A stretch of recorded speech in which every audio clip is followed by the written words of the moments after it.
I want to take you back just to round off this conversation. And I don't know whether we will or not come have another conversation with you. I won't know that until David catches up with what we've talked about. But I'm going to take you full circle now to, you talked about the beginning of your journey and somewhere in the middle, and I chose not to interrupt you, and I'm glad I've still remembered it because it's where I wanted to come back to.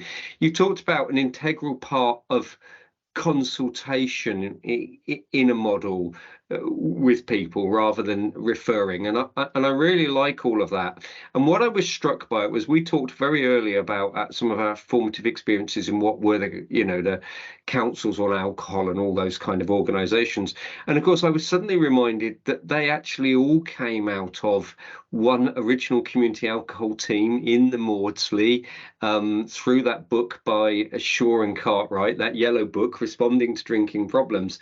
And one of the things I think we've forgotten over those 50 years, and you obviously haven't forgotten it, but people, collectively, the system's forgotten it, is that we started off specialist drug and alcohol services as being consultant services, not services to work with the individuals, but a bunch of skilled professionals who enabled the whole of the rest of the system to do better, and its principle was, well, if people with drug and alcohol problems coming through this door, this is the door where they want to receive the help, not another door 3 doors down. But if the door's not feeling comfortable, we need to support the door. Yes.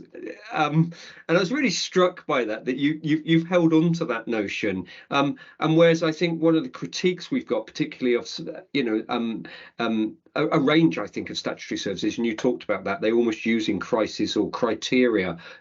They've actually become these high intense referral units and have stopped giving that expertise back out to everyone else. Really struck by that what you'd said, really. Yes, definitely. And it wasn't acceptable in the end, was it, for you just to be supporting other professionals to integrate alcohol and drugs into their thinking and their skill set and everything? So they had to move on to provide a service. Then they became specialists who everyone's thinking around drug and alcohol was, there is an issue, we'll refer to them. And so we lost all that potential growth in that consultation. No service that we developed ever excluded the possibility of consultation and then more intensely an invitation to training. So we would train people so that they could continue to have those better conversations and really engage with people without fear.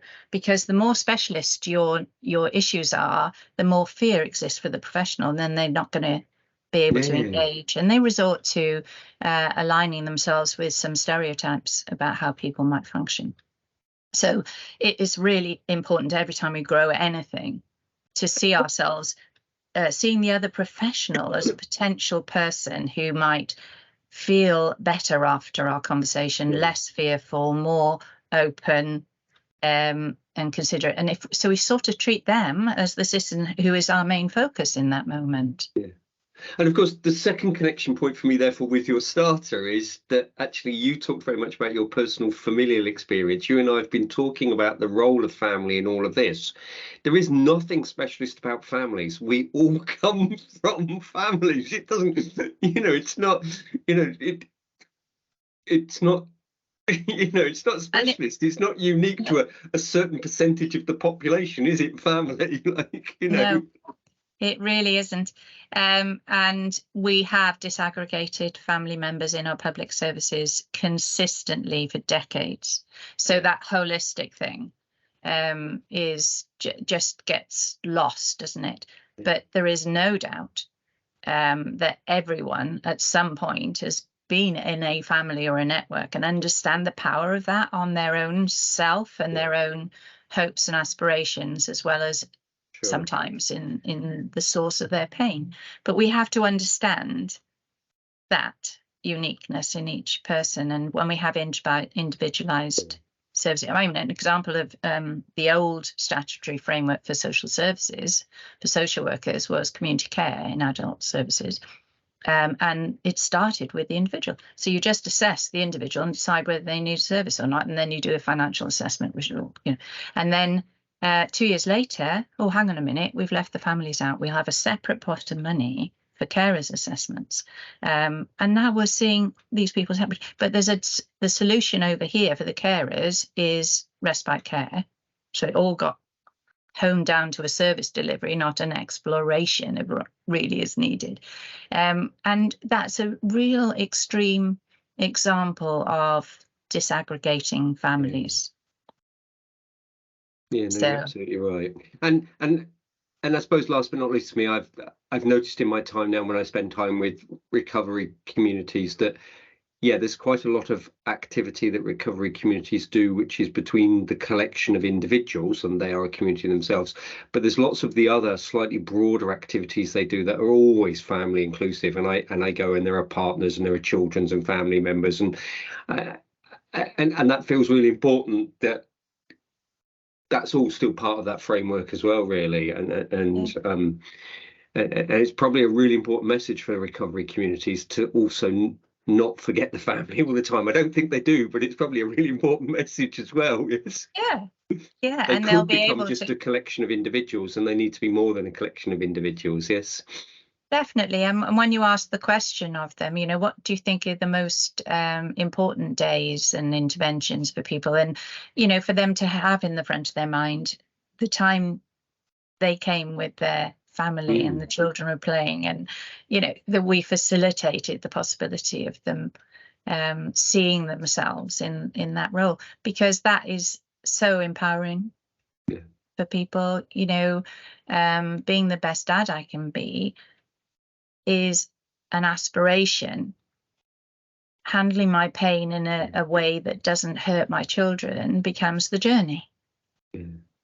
Yeah, and when people set those outcomes, and they will use the word, even though it's a word we might not use necessarily professionally, but they will often use the word, I just want a normal life, and you ask them what that is. And I've just done a piece of research evaluating some stuff to do with detox and stuff, and all of the outcomes were portrayed in the examples of families and holidays and dog walking and barbecues and gardening and partners, and you know, so it all comes back to that same place.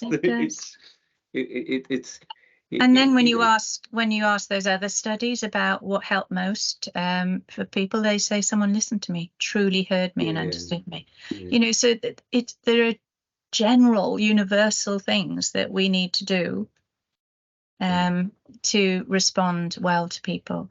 And the most unhelpful thing to do is to create stereotypes, to label people, to block people from the help at the moment they are inviting it in. Give people no more and no less than they need to take that journey through to an outcome they've been able to articulate with you that they've never been able to articulate with anyone else, because no one's listening. So we really need to create that momentum, don't we, for all of our services. Listen, it's been absolute fun. It's always fun to talk to you. I love talking to you. I hope we continue to go on talking for a number of years. But listen, thank you very much. And I'm going to switch off the recording now as from that point of view. But it's just been brilliant. Thank you. Real pleasure. Pleasure, as ever.